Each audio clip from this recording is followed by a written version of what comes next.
ออกพรรษาถวายผ้ากฐินทานสืบสารพุทธประเพณี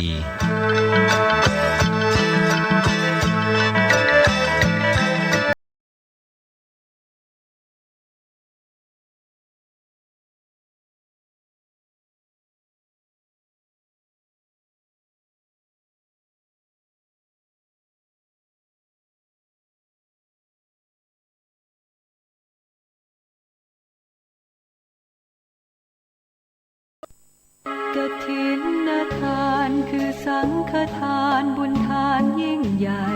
1 เดือนข่าวสารเพื่อการประชาสัมพันธ์ขอเชิญชวนศรัทธานักศีลนักบุญทั้งหลายร่วมงานทำบุญทอดกฐินสามัคคีของวัดร้องอ้อตำบลสันพิเชื่ออำเภอเมืองจังหวัดเชียงใหม่ตรงกับวันอาทิตย์ที่ 6 พฤศจิกายน พุทธศักราช 2565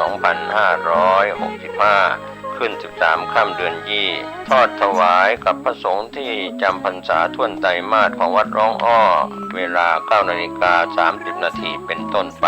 ขอเชิญชวนร่วมงานบุญกฐินสามัคคีของวัดร้องอ้อตำบลสันพิเชื่ออำเภอเมืองเชียงใหม่จังหวัดเชียงใหม่ตรงกับวันอาทิตย์ที่ 6 พฤศจิกายน 2565 ช่วงเช้า 9:30 น.ได้บุญได้กุศลโดยพร้อมเพรียงกันมนุษย์สมบัติสวรรค์สมบัตินิพพานสมบัติเพิ่มพูนขอเชิญร่วมทำบุญตักบาตรรำลึกมุทิตาครูบาเจ้าศรีวิชัยครบรอบ 88 ปีพิธีลงจอกแรกการสร้างทางขึ้นดอยสุเทพตำบลสุเทพอำเภอเมืองเชียงใหม่จังหวัดเชียงใหม่ตรงกับวันพุธที่ 9 พฤศจิกายน พุทธศักราช 2565 เวลา 6:09 น.เป็นต้นไปศรัทธาประชาชนพร้อมกันที่ลานอนุสาวรีย์ครูบาเจ้าศรีวิชัยช่วง 6:19 น.ผู้ว่าราชการจังหวัดเชียงใหม่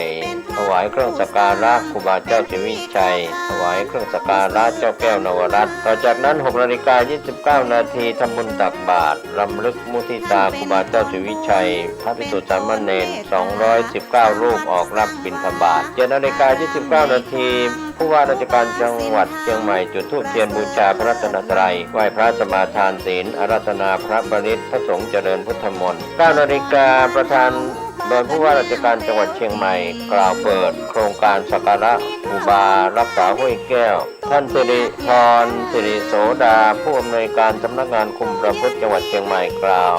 รายงานวัตถุประสงค์ของโครงการผู้ว่าราชการจังหวัดเชียงใหม่กล่าวให้โอวาทสมาชิกผู้ถูกคุมเจ้าหน้าที่สำนักงานคุมประพฤติจังหวัดเชียงใหม่อาสาสมัครคุมประพฤติจังหวัดเชียงใหม่นำสมาชิกผู้ถูกคุม70 ท่านออกบริการสังคมพัฒนาทำความสะอาดรอบอนุสาวรีย์ครูบาเจ้าศรีวิชัยและน้ำตกห้วยแก้วตามโครงการสักการะครูบารักษาห้วยแก้วเป็นเสร็จพิธีขอเชิญชวนนะครับเช้าวันพุธที่ 9 พฤศจิกายน พุทธศักราช 2565 ที่ลานอนุสาวรีย์ครูบาเจ้าศรีวิชัยตั้งแต่ 6 นาฬิกาเป็นต้นไปร่วมงานนี้โดยพร้อมเพรียงกันเป็นเมื่อป้าเขาคุ้มคือเป็นห้องบางดาว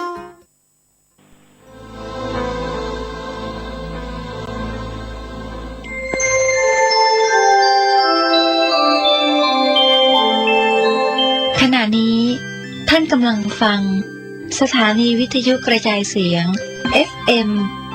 104.5 เมกะเฮิรตซ์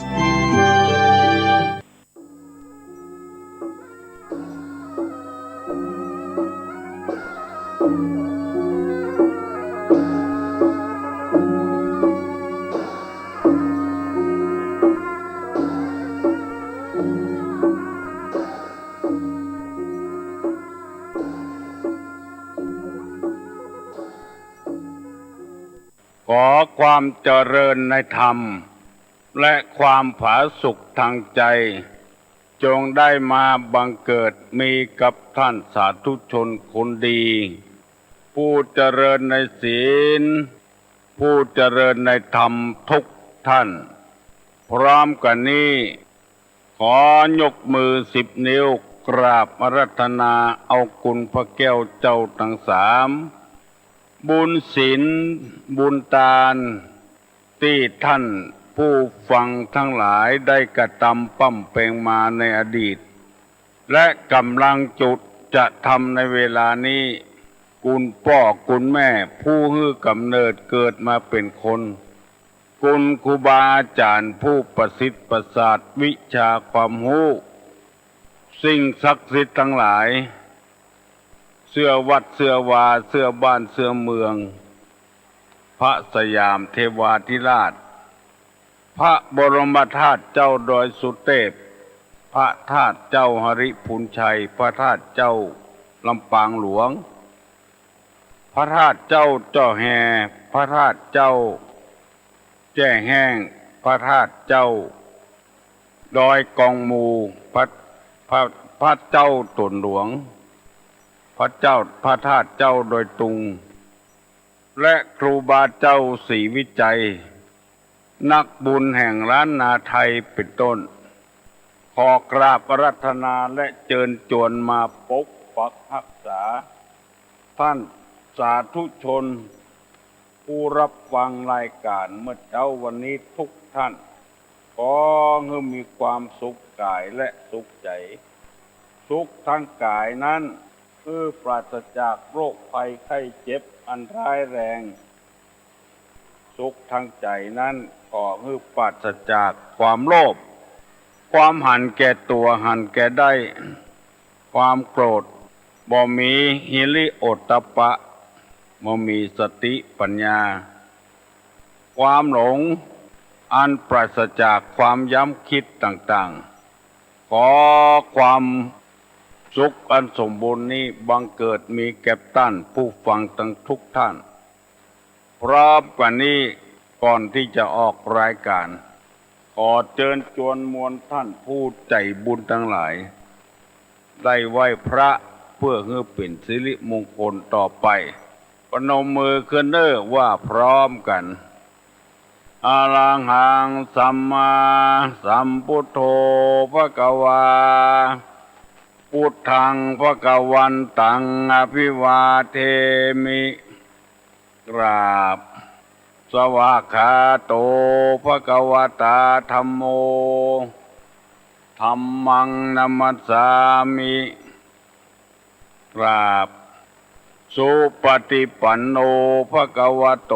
สาวกสังโฆสังฆังนะมามิกราบ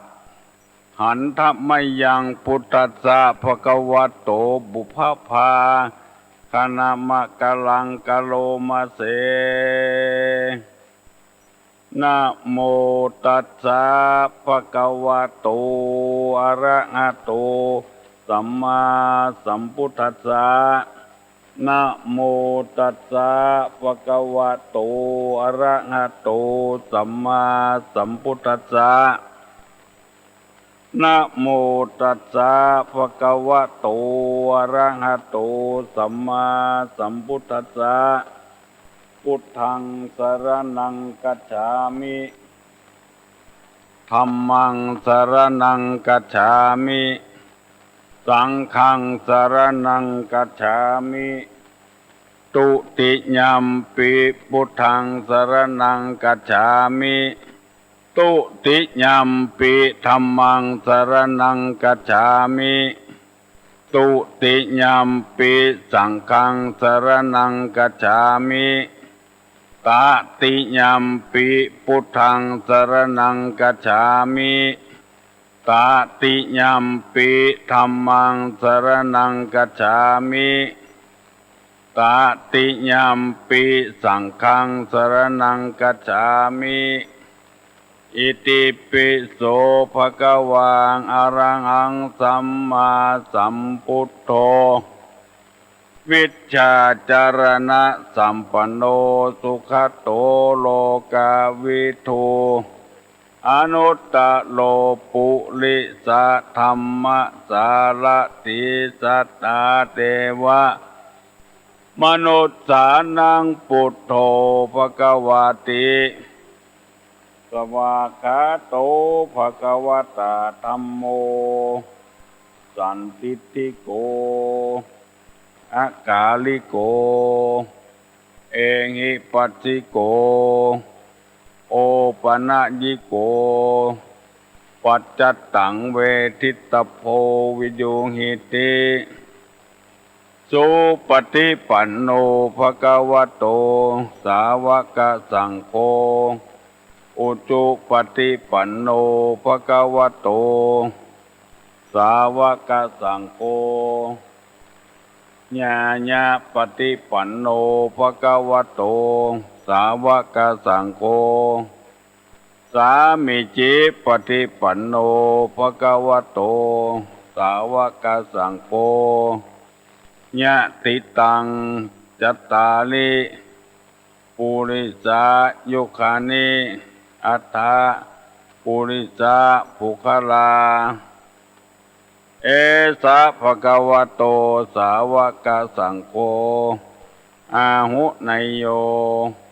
ปาหุไนโยตักขิไนโยอัญจริการนิโยอนุตตลังปุญญเขตังโลกัสสาติกราบหนึ่งกราบสองกราบสามกาเลนะธรรมัสสวนังเอตัมมังคารมุตตะมังมาแล้วเน้อเสียงกองเสียงกองเสียงมองต่ำเข้าเสียงตุเจ้าเทศนาธรรมมาถึงในวัดมาถึงห้องนอนมาถึงในบ้านมาถึงบนเฮือนมาถึงที่นอนมาถึงในสุดในมุ้งมาถึงครัวบ้านมาถึงในห้องน้ำมาถึงในรถมาถึงในกาดมาถึงในไร่ในสวนมาถึงที่เปิ้นกำลังออกกำลังกันมาถึงกุฏิกุฏางที่เปิ้นเปิดวิทยุรับฟังรายการนี้ธรรมะเข้ามาถึงจิตถึงใจถึงที่ถึงทางแล้วลุกนื้อไผ่ยังบ่ลุกให้เน้อกาว่ายังบ่ลุกเตื้อเพราะว่าบัดเดียวนี้6 โมงยังเจ้าอยู่ก็บ่ลุกก็ตื่นไว้ฟังการอธิบายธรรมะ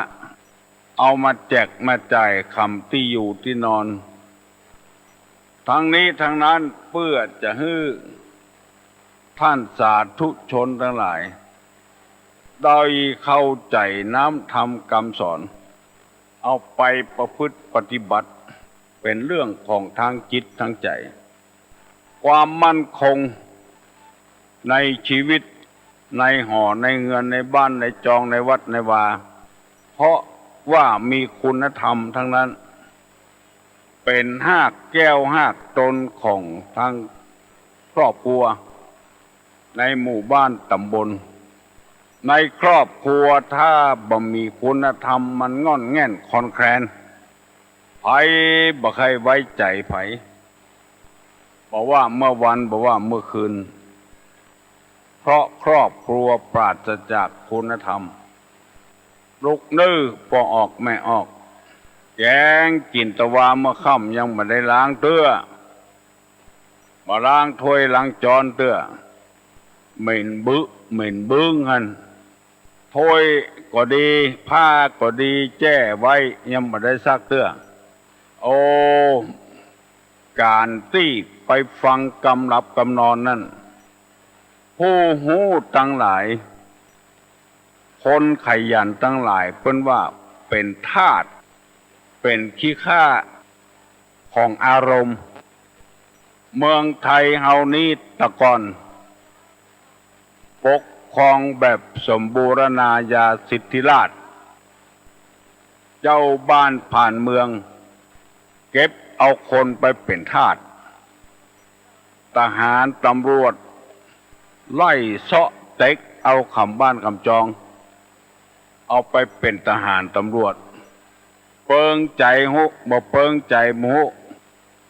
สำหรับคนที่ถูกเต็กเอาไปเป็นทหารตำรวจ สื้อก็หนีกลางคันก็มี บางทีก็เอาไปเป็นขี้ข้ากับบ้านกับจอง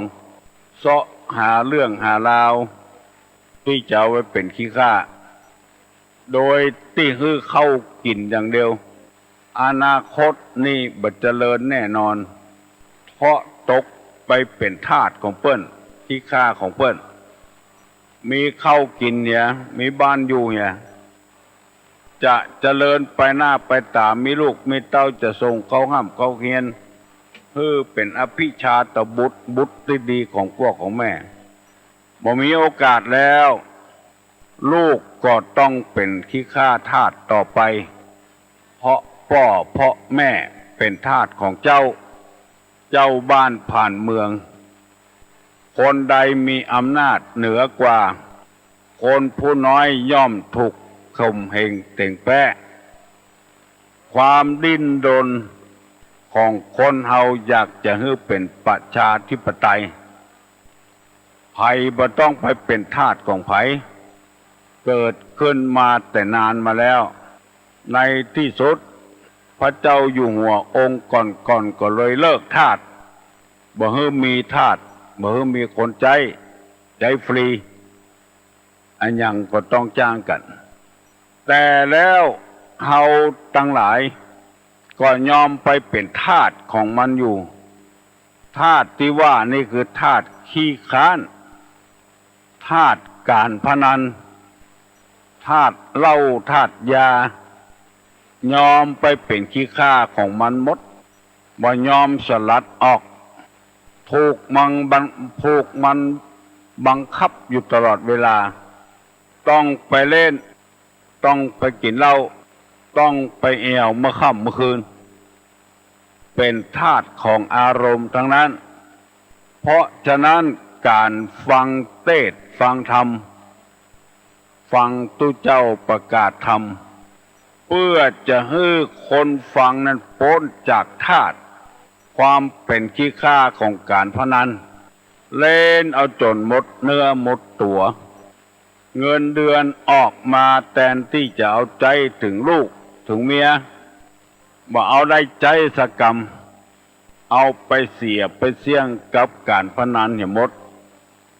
เพราะเป็นทาสของการพนันเอาเงินไปใจก้านหนี้ก้านเหล้ากะยาเกือบหมดเหลือหันน้อยเดียวเอาไปกินต่อแถมเดือนต่อเดือนบ่ได้เก็บบ่ได้เคลียร์ไว้เพราะไปเป็นทาสของน้ำเหล้าน้ำยาเท่าไปสุขภาพก็บ่สมบูรณ์แล้วบึดเป็นหนึ่งปอดบวมพ่องตับแข็งพ่องต้องมานอนทุรนทุรายบ่มีไผพ่อไผกวยก็เดือดเพราะคนเฮาไปยอมไปเป็นทาสของมัน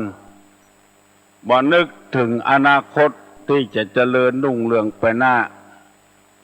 การนอนตั้งแต่คืนแล้วไปเป็นทาสของมันทาสของความนอน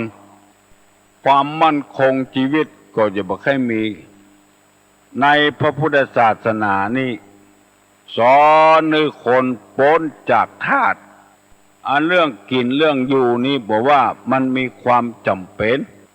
อันที่เรากล่าวมานั้นมันบ่มีความจำเป็นในชีวิตในครอบครัวในหมู่สังคมพระเฮาตกไปเป็นขี้ข้าของมันโดยตรงยอมมันทุกสิ่งยอมมันทุกอย่างอนาคตจะบ่สดใสบ่เจริญรุ่งเรืองวันนี้มีเรื่องที่จะต้องปรึกษาหารือกับญาติโยมหลายอย่างจะได้นำเอาธรรมะที่เป็นแก่นเป็นสารมาฝากมาฝังพี่น้องทั้งหลายที่ตั้งใจฟังส่วนมากจะเป็นทาสของอารมณ์ทั้งนั้นว่าโดยสาเหตุแห่งความล้มเหลวในชีวิตทำอันอย่างล้มเหลวหมดค้าขายก็ล้มเหลวเนี่ยให้ใส่สวนก็ล้มเหลวทำการทำงานที่ไหนก็ล้มเหลวมันมีสาเหตุอยู่หนึ่งไม่เข้าใจผู้อื่นสองไม่ประมาณตนสาม ไม่เดียงสาต่อการสี่ไม่สำนึกผิดชอบห้าโลภโมโทสันหกเย่อหยิ่งยโสเจ็ดโก้ปดหมดเท็จแปดคบค้าเสเพนเก้าเกียรติคร้านต่องานสิบ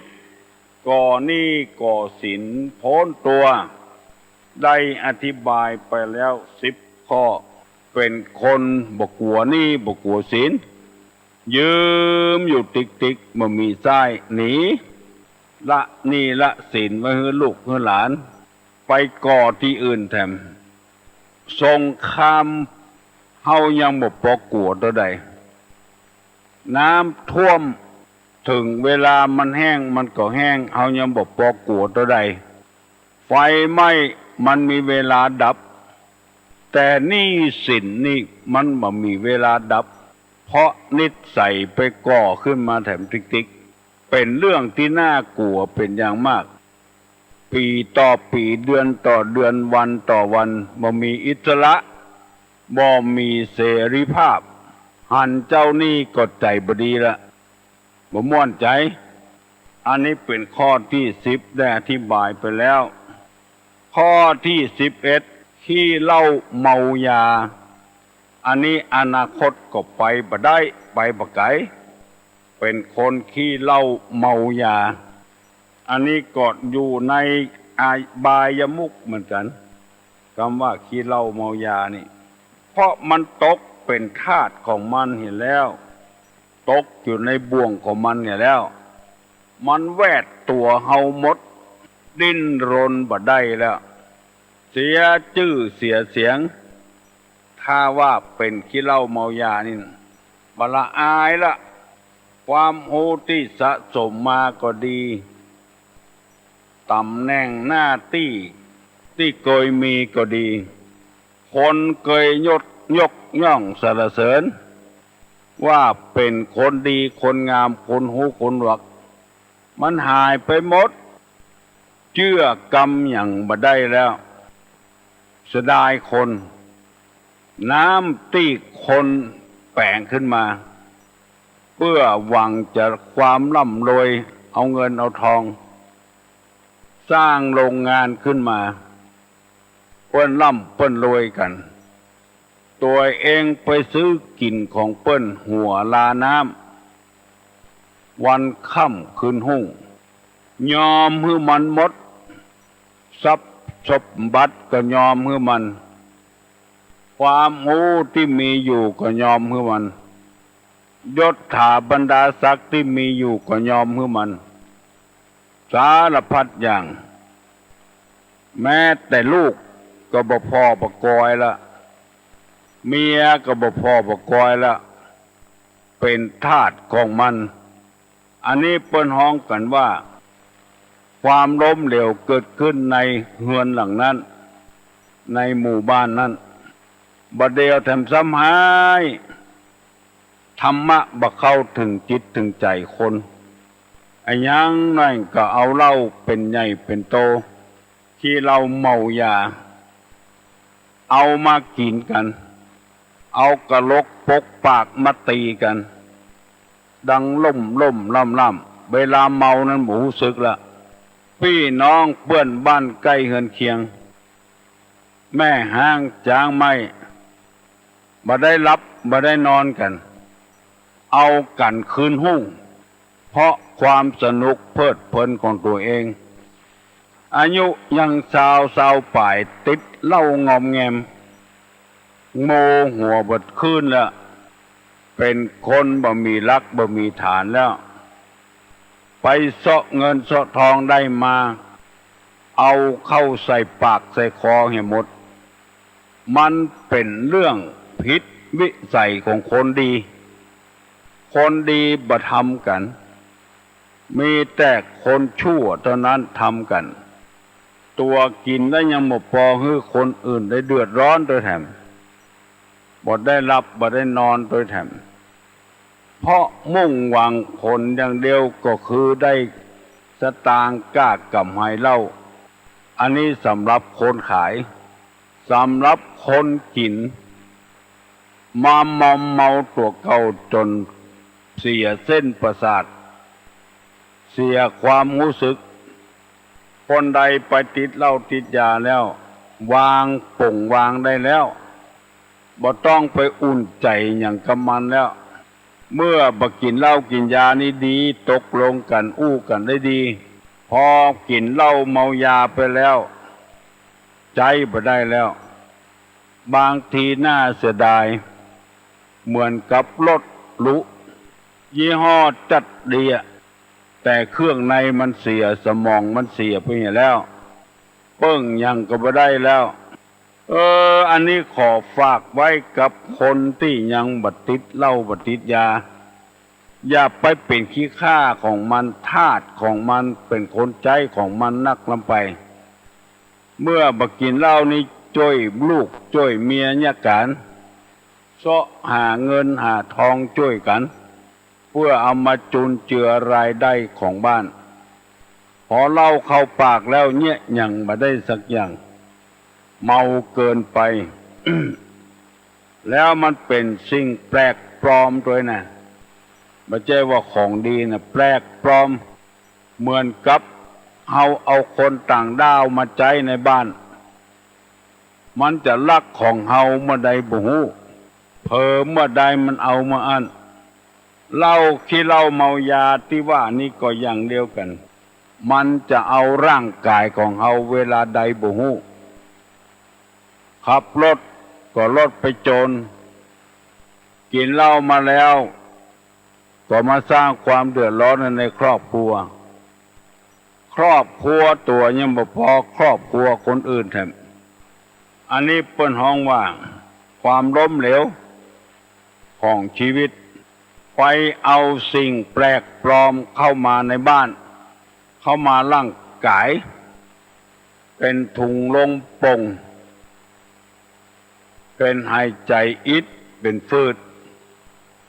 เพราะโรคปอดเข้าไปกุมรุมปอดมีหน้าที่ฟอกเลือดให้สะอาดเอาของสกปรกไปใส่ให้เปิ้นแทนกึดฮอดหาพ่อก็ดีแม่ก็ดีเลี้ยงอมเปาะอมป๋อยให้ลูกมีอวัยวะแข็งแรงช่วยเหลือเฟื่อฟายทุกอย่างให้ลูกได้แข็งแรงลูกเกิดมาเอาเหล้ามากินเอายามากินเอาขโมยเอาสิ่งแปลกปลอมเข้ามาสู่ร่างกายพ่อแม่ก็ใจอ่อนใจจางผัวก็ใจจางเมียก็ใจจางลูกเต้าก็ใจจางด้วยกันหมดบอกใครหิใครหาอย่างแล้วมีเงินมีทองมาก็ผัวเอาไปกินเหล้ากินยาเหี้ยหมดว่าฮือก็บ่ได้ว่าฮือก็เถียงแก้ตัวรักหรือคนอื่นก็มีอันนี้เป็นข้อที่11โบราณอาจารย์เพิ่นกล่าวว่าเหตุแห่งความล้มเหลวในชีวิต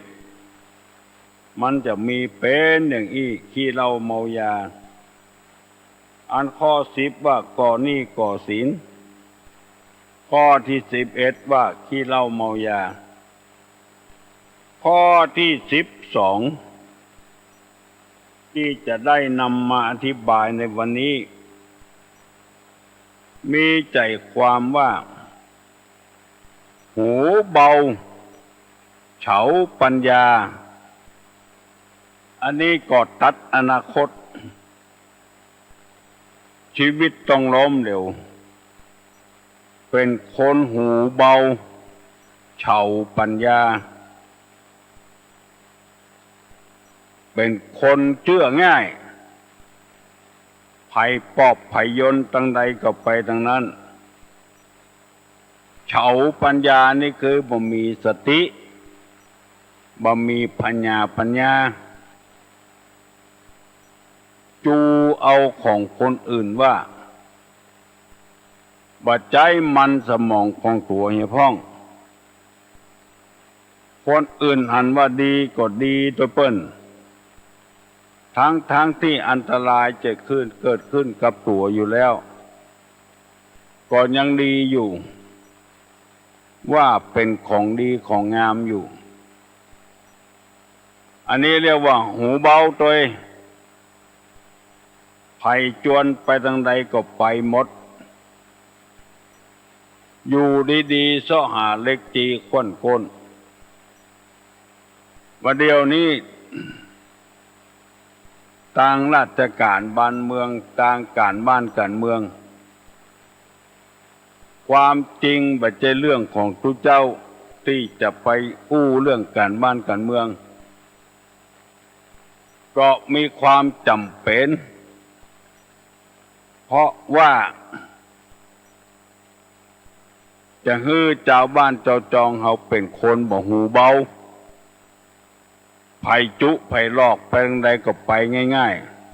ๆพยายามใจสติปัญญาของตัวเองเพราะว่ามันสมองคนนี่มันละเอียดมากนักวิทยาศาสตร์วิจัยแล้วเส้นต่างๆที่อยู่ในอ่องมันสมองมันย่อยคนเราจึงมีเวทนามีสัญญา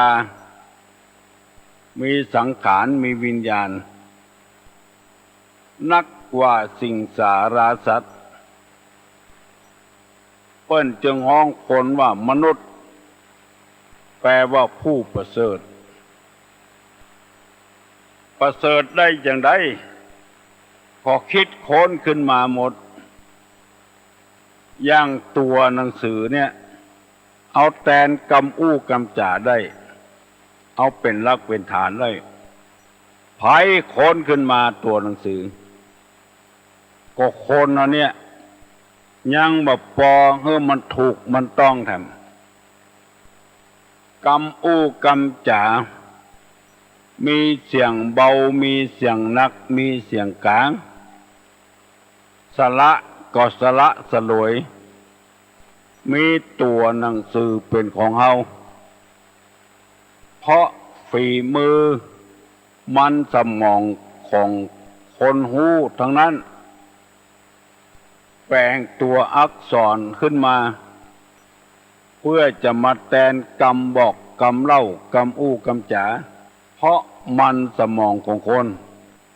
มันสมองของคนนี้จึงนักขึ้นหูเจ็บหูเป็นหูป่วยหูเวทนาถ้าได้เงินได้คำได้อันหยังมาสมใจพอใจได้ไม่ยิงได้พอใจ